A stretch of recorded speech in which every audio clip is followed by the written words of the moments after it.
All right, let's dive into our final unit of AP World History Modern, globalization. We are going to tackle the forces that have completely reshaped our world since 1900, creating the incredibly interconnected, complex, and, yeah, often controversial planet that we all live on today. And what better place to start than with something you probably see every day? This can of Coca-Cola.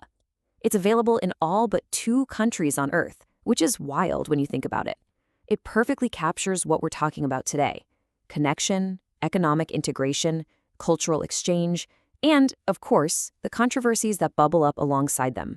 It's more than a drink, it's a symbol of a process with huge benefits and some really significant costs. So here's our learning plan for this session. We're not just going to list a bunch of facts. We are building an argument about our modern interconnected world. We'll break this down into a few key themes. By the end, you'll be able to evaluate the causes and effects of globalization and really analyze the different ways people have responded to it. And here's the roadmap we'll follow. We'll kick things off with what historians call the Great Acceleration, this insane pickup in the pace of change. Then, we'll dig into our major themes, always keeping an eye on the tensions and dualities that really define this whole era. Okay, let's jump in. The period after 1900, and especially after World War II, saw this absolutely unprecedented acceleration in how humans interact. You could say that our fundamental relationship with time and space was just radically changed. Think about it. New technologies in communication, transportation, and medicine didn't just tweak daily life, they fundamentally shrank the planet. That first wireless signal in 1901 made the Atlantic Ocean feel like a pond. The polio vaccine wasn't just a national achievement, it was a global health breakthrough. And then, of course, the internet came along and created a whole new dimension for human connection. But here's the thing.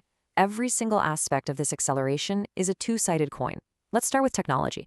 It's an incredible connector, but it can also be a vehicle for contagion, both literally and figuratively.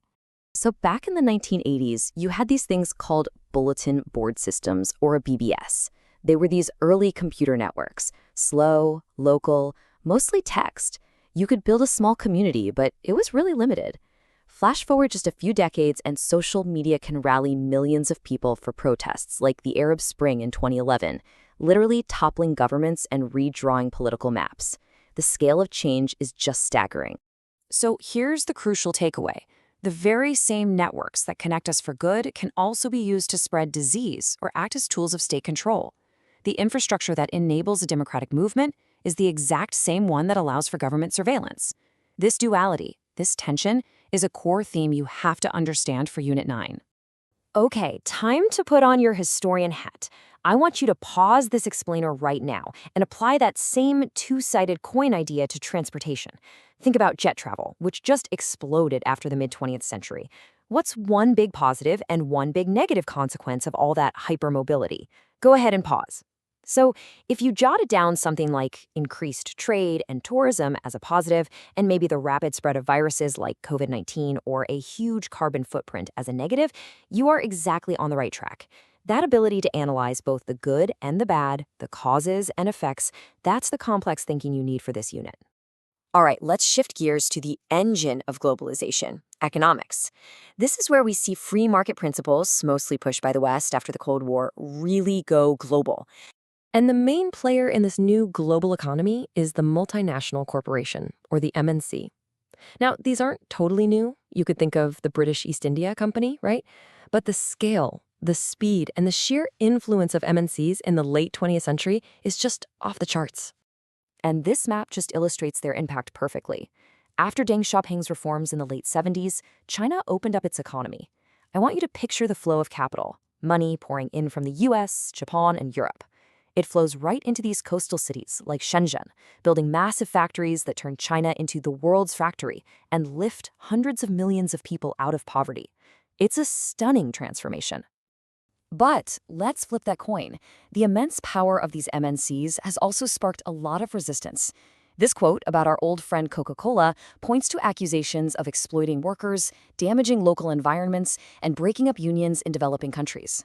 And that's the tension right there, global economic integration versus local resistance. Of course, all of this economic expansion came at a massive cost to our planet, creating yet another major tension. The scale of human impact on the environment since 1900 is just Well, it's unlike anything in all of prior history. On the one hand, you have these incredible moments of progress. Take the Green Revolution in the 50s and 60s. With its high-yield seeds and chemical fertilizers, it was a huge success. It fought off famine, saved millions of lives, especially in the developing world. It was a genuine scientific triumph.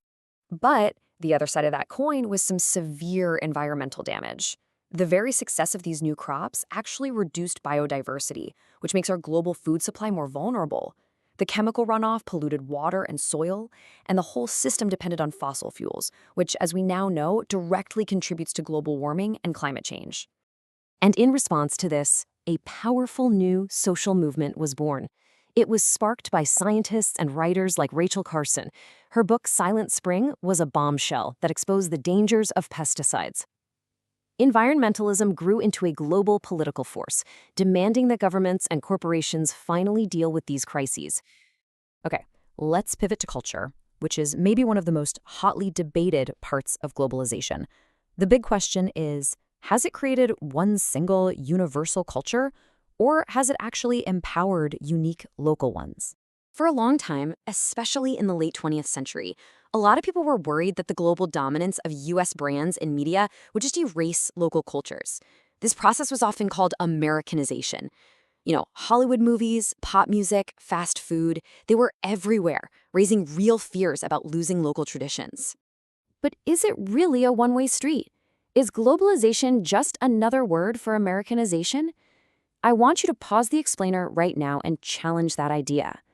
Think of a movie, a type of music, a food, anything that has gone global from somewhere outside the United States. So if you thought of examples like anime, K-pop, or maybe even Squid Game, you are exactly right. What's so fascinating here is that this shows globalization is a multi-directional flow. It's a cultural conversation, not a monologue. It creates these amazing hybrid cultures. I mean, K-pop itself borrows from American hip-hop, mixes it into something new, and then exports it back to America as a huge phenomenon. That's cultural sharing, not just cultural domination. So finally, how have humans tried to manage this incredibly complex, interconnected system? The answer is by creating brand new global and regional institutions. Coming out of the wreckage of World War II, world leaders created these huge supranational organizations, like the United Nations, to try and manage global politics and human rights. On the economic side, you get institutions like GATT and later the World Trade Organization, all designed to lower trade barriers and promote free market capitalism.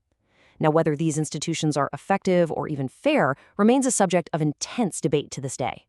So, we end by turning the lens back on you. And this question is a really powerful one, because globalization isn't just some abstract historical process happening out there. It is the very fabric of your daily life. So if there's one thing you take away from this entire unit, it's this. Globalization is defined by tension.